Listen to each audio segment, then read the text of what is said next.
Sukadana khususnya memegang Desa Sutra, Gunung Sembilan, dan Desa Liang Berasa. Ada di antara abang kakak yang dari 3 desa ini? Dari Sutra ada? Dari Gunung Sembilan. Dari Liang Berasa? Sutra? Tidak ada ya? Bu Yani tadi beliau bukan dari membina Desa Benawai, Lampa, dan Sedahan. Ada? Tidak ada. Baik. Belerang ada ya. Berarti Benawai berarti lah ya. Baik, melanjutkan materi tentang Bangga Kencana. Bangga Kencana tadi tentang pembangunan kependudukan dan keluarga berencana. Nah, kalau tadi diterangkan oleh Ibu Yani tentang keluarga berencana, salah satunya dengan menggunakan alat kontrasepsi. Nah itu dapat digunakan setelah nanti abang kakak akad nikah untuk merencanakan jarak anak yang ingin ibu lahirkan, calon ibu lahirkan. Jaraknya ingin berapa tahun sekali. Misalnya tadi setelah kelahiran anak pertama kan tidak mungkin ya langsung hamil lagi. Otomatis masih fisik kita pun masih belum kuat, mungkin anak pun masih butuh perhatian yang cukup gitu kan, masih memerlukan ASI yang cukup. Nah, salah satu tadi wawasan tentang alat kontrasepsi untuk dapat mengatur jarak kelahiran. Jangan sampai kerepotan, sang ibu kerepotan mengurus anak, sang ayah juga kerepotan mencari nafkahnya gitu kan. Nah, agar nanti keluarga kita keluarga yang berkualitas, disarankan untuk mengatur jarak kelahiran. Nah, kalau tadi tentang alat kontrasepsi, nah ibu sendiri ingin menjelaskan tentang bagaimana persiapan abang kakak kaitannya dengan mempersiapkan anak-anak atau generasi yang lebih berkualitas. Tentunya abang kakak atau adik-adik semua ya, tujuan dari pernikahan selain memperoleh pendamping atau pasangan hidup yang halal, kedepannya ingin apa? Ini bahagia sejahtera, kemudian apa lagi? Punya anak ya.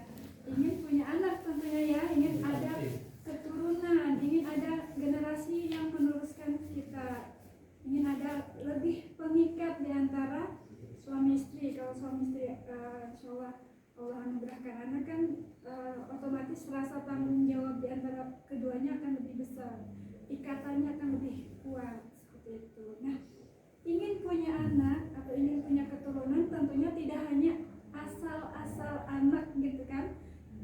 Tentunya kita ingin selain anak-anak adik-adik semua atau abang kakak semua, selain anak-anak kita yang anak-anak yang soleh tentunya ya, yang untuk laki-laki yang solehah untuk perempuan, tentunya juga kita inginnya anak-anak kita adalah anak-anak yang apa? Mempunyai pendidikan atau ada pendidikan. Ingin mempunyai pendidikan yang tinggi ya. Kemudian ingin anak seperti apa lagi? Yang sehat. Kemudian yang soleh. Kemudian berbakti kedua orang tua. Iya, yang berbakti kepada kedua orang tua. Apa lagi kak? Ibunya ingin anak yang kayak apa sih? Dan sehat. Belum akan udah mikirkan anak ya, Pak.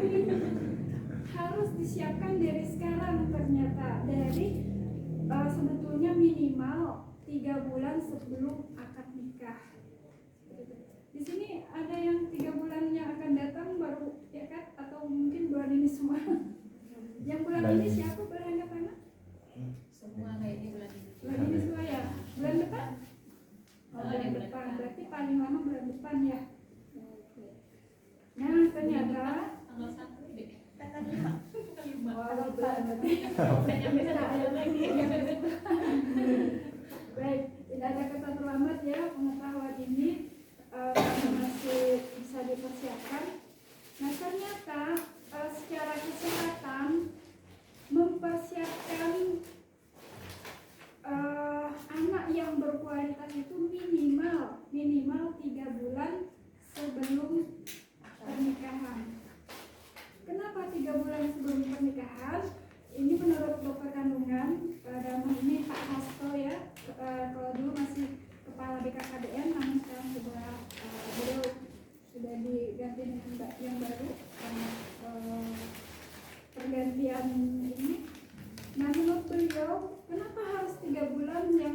disiapkan karena 30 hari ini adalah untuk mempersiapkan kualitas sperma dari calon ayah. Jadi 3 bulan ini disiapkan untuk memperoleh sperma yang berkualitas. Tentunya dari sperma yang berkualitas inilah akan lahir anak-anak yang juga berkualitas dan sehat. Dan bagi seorang ibu, calon ibu, 3 bulan artinya 90 hari itu adalah masa bisa memulihkan ketika sang ibu mengalami anemia atau darah rendah. Jadi selama 3 bulan ini diperbaiki konsumsinya, pola makannya, mengkonsumsi tablet tambah darah sehingga ketika akan dalam kondisi yang tidak anemia seperti itu. Tapi tidak apa-apa kalau saat ini sebentar lagi akan nikah, namun wawasannya perlu jangan sampai nanti ketika ibu atau calon ibu Allah anugerahkan janin di dalam kandungannya dalam kondisi yang anemia atau darah rendah. Apa itu anemia? Nanti kita terangkan di situ ya. Nah, sebelumnya ada yang pernah mendengar kata stunting? Pernah. Apa tuh stunting? Yang kurang gizi, Kelas ya? yang kurang gizi. Kurang gizi, yes. Apa lagi? Ada yang kan sering berseliweran di itu ya, di YouTube mungkin atau mungkin di TV. Nah, selain kurang gizi apa tuh? Stunting. Untuk tumbuhannya kurang. Sih, berarti ini jawab ibu yang wawasannya udah bagus. Nah, iya betul ya. Jadi stunting itu adalah kondisi, ini ibu bacakan, kondisi gagal tumbuh kembang bagi anak akibat dari infeksi yang berulang dan kurang gizi tadi ya, kurang gizi yang kronis. Sehingga dari gagal tumbuh ini anak yang dilahirkan karena tadi tumbuhnya itu gagal, tumbuhnya itu tinggi badannya itu pendek, lebih pendek dari anak-anak seumurannya. Kalau di bahasa kampungnya itu, mohon maaf bahasanya apa? Kalau anak pendek itu ya kasarnya cebol ya. Kalau kita bahasa kesehatannya stunting, kan kita nggak mau ya anak-anak kita pendek, mau nggak? Enggak kan? Nah, agar anak-anak kita nanti terlahir tinggi badannya minimal standar sesuai usianya atau bahkan mungkin lebih tinggi nanti ketika remaja lebih tinggi dari kita, kan banyak ya anaknya lebih tinggi dari bapak ibunya, nanti pola makannya atau gizinya baik seperti itu. Nah, ternyata ini bisa disiapkan dari mulai sebelum menikah, mulai sebelum terjadinya pembuahan atau hubungan suami istri gitu. Nah, stunting ini juga tadi selain gagal tumbuh, biasanya ibu pakai apa tuh, skin pause ya. Tapi karena nggak ada ibu jadi pakai ini aja. Nah, akibat dari stunting itu selain gagal tumbuh tadi kan tubuhnya pendek ya, tinggi badannya rendah.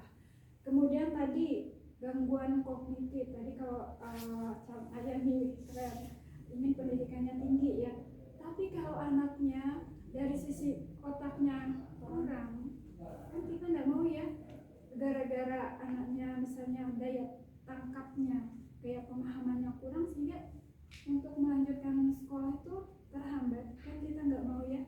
Nah, ini dari akibat dari hulu, dari mulai kita sebelum pernikahan itu dapat dicegah seperti itu. Nah, kemudian dampak yang ketiga yaitu gangguan metabolisme dari stunting nih. Kita bahas stunting. Gangguan metabolisme ini seorang anak yang ketika nanti sudah memasuki usia lansia, dia mudah terjangkit penyakit-penyakit yang tidak menular. Contohnya apa tuh yang tidak menular?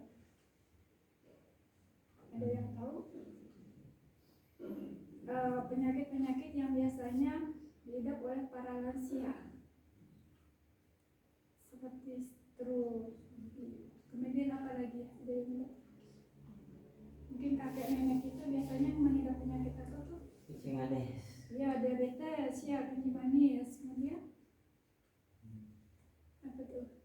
Darah tinggi, kan ada ya.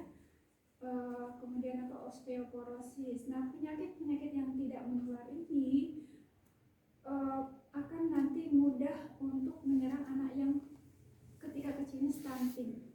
Kita kan nggak mau ya, adik-adik semua atau abang kakak semua nggak mau anak-anaknya ke depannya beresiko stunting.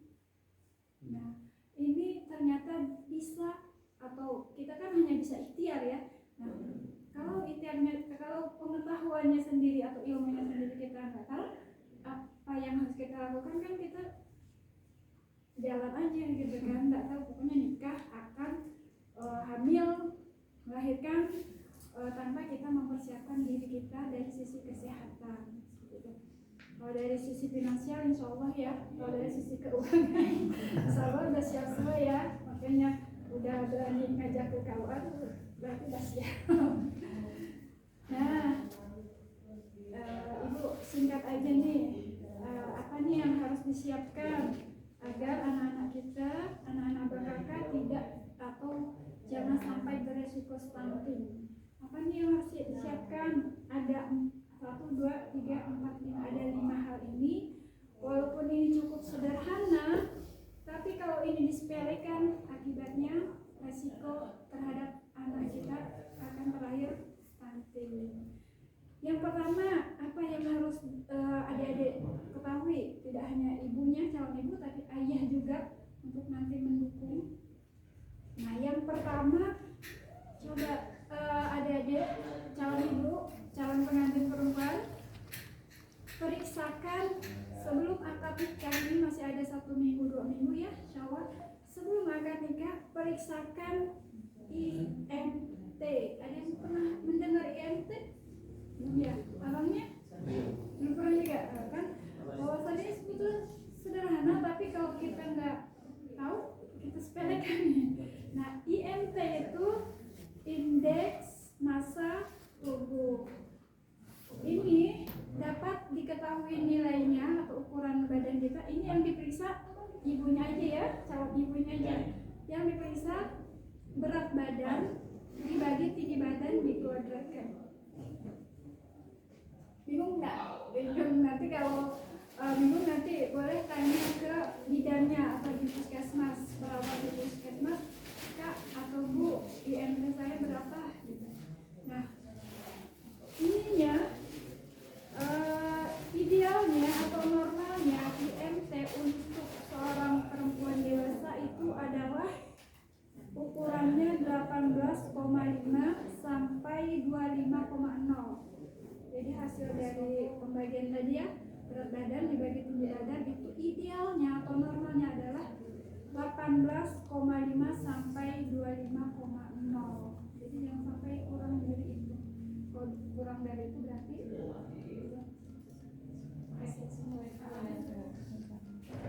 ada tugas lagi. Idealnya 18,5 sampai 25,0. Itu nanti diukur.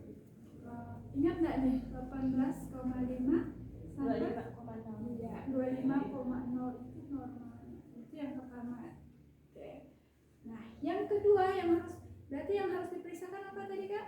IMT. IMT itu yang harus diketahui berat badan dan tinggi badan. Nanti kalau Kakak bingung cara ngitungnya boleh nanya ke Bu Bidan, IMT saya berapa? Gitu. Nah, yang kedua nih.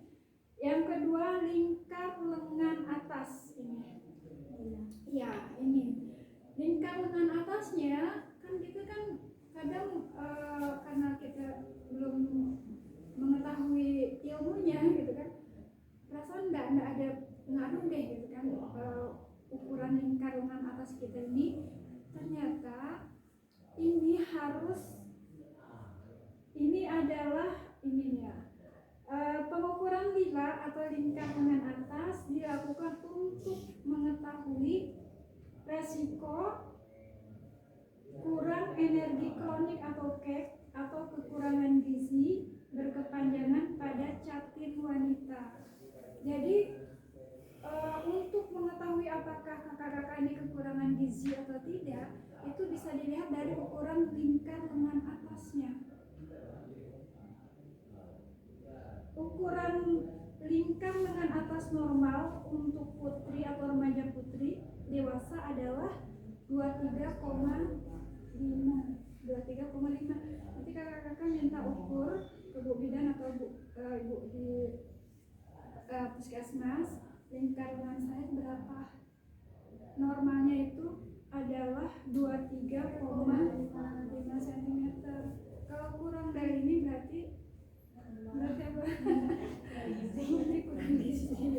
Untuk agar tidak kurang gizi, nanti sebelum makan diubah pola makannya. Kalau misalnya sebelum-sebelumnya mie instan, terus kan otomatis ada uang gitu kan. Kalau konsumsinya mie instan itu kan otomatis kurang gizi. Kenapa ini perlu dipersiapkan? Kaitannya dengan pertumbuhan janin yang ada dalam kandungan ibu. Karena janin yang ada dalam kandungan ibu itu nanti lemak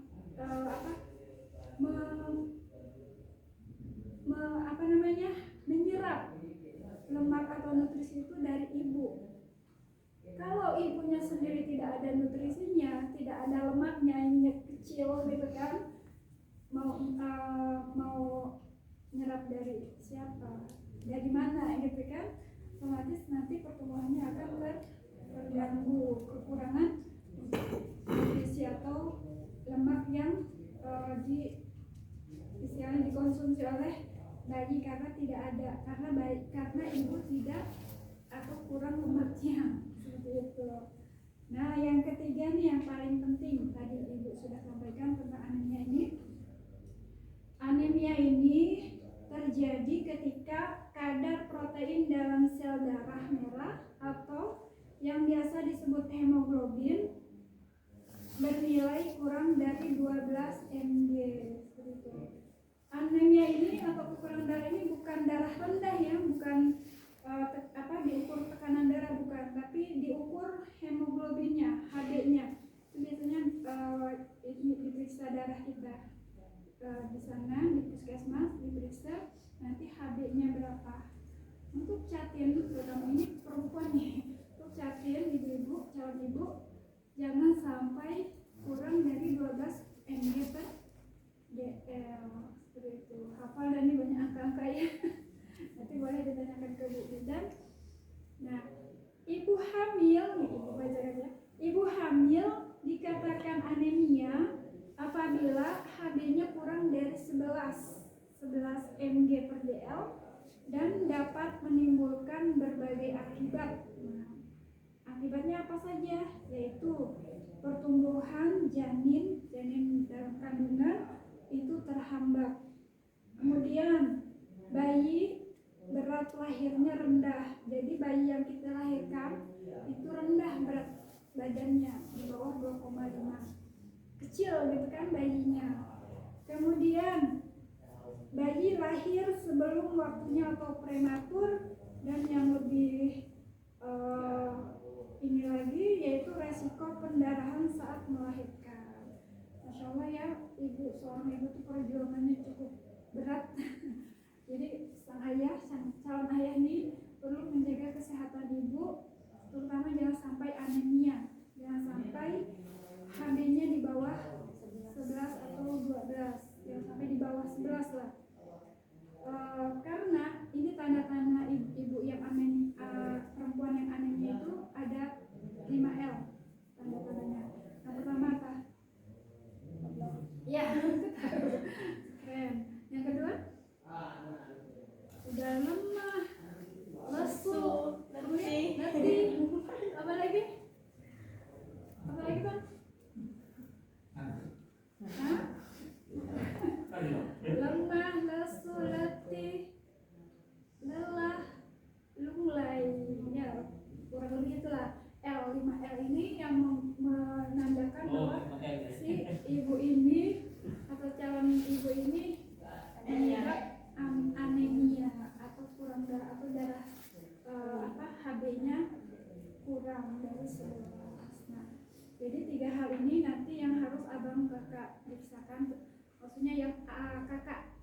diantarkan ke puskesmas, nanti abang-abangnya diantar, dijaga kesehatan sang istrinya nanti kalau udah akad ya, semoga lancar sampai jenjang akad dan pernikahan di rumah tangga, sampai tua lah ya, sampai punya akhirat ya. Nah, yang keempat apa nih yang harus abang kakak tahu, yaitu hindari 4 terlalu. Ada yang pernah dengar? Hindari 4 terlalu, 4T. Yang pertama terlalu muda, dan ketika melahirkan yang pertama terlalu muda, yang T kedua terlalu tua, T ketiga terlalu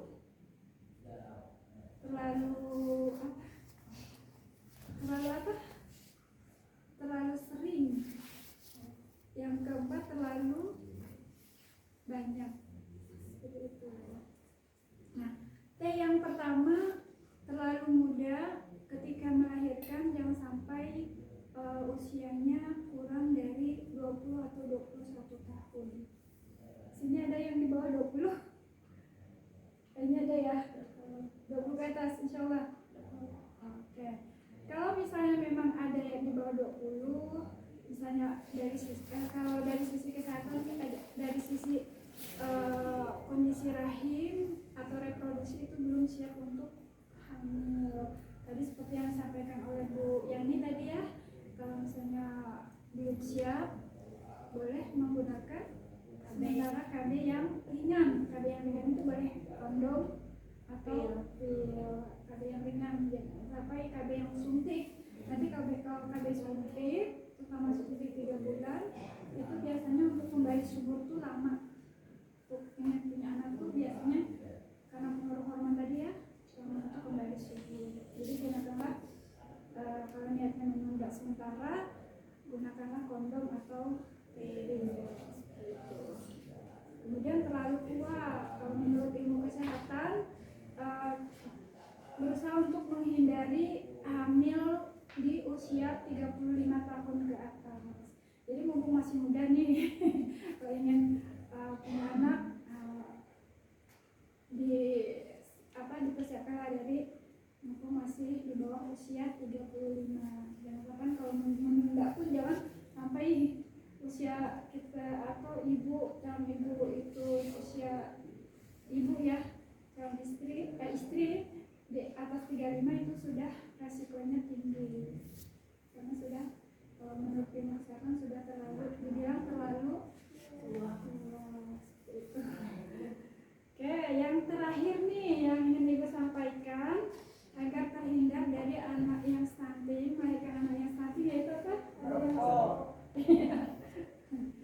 Oke, mohon izin, merokok ini kenapa dikategorikan masuk ke faktor yang dapat melahirkan anak yang beresiko stunting?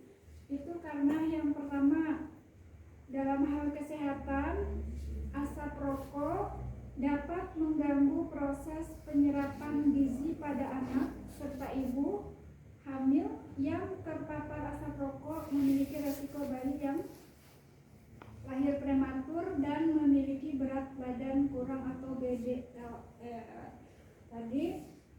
Jadi kenapa ibu atau calon ibu yang nanti Allah anugerahkan bayi ya, Allah anugerahkan janin dalam kandungan, jangan sampai terpapar asap rokok. Insya Allah ibu ini tidak ada yang merokok ya, tapi juga ayah atau calon suaminya jangan sampai nanti ketika merokok dekat-dekat dengan ibunya atau dengan istrinya, sehingga terhisap oleh sang istri yang sedang hamil. Kenapa dilarang? Karena tadi ketika sang ibu sedang hamil lalu terisap asap rokok, maka bayi yang ada dalam kandungan tidak dapat menyerap